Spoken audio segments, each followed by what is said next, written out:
আপনি তো আমার সে স্বাস্থ্যবান। হ্যাঁ, আপনার ওজন কত? আপনার ওজন কত?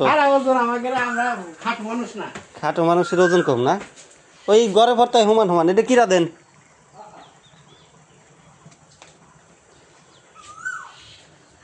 এই যে হলো পরাটার ডাল।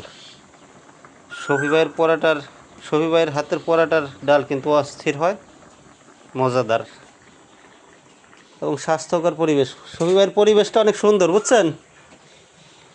চুলাগুলা গোল গোল করা হয়েছে, এর পাশে পুকুর, সূর্য ওঠা দেখা যাচ্ছে।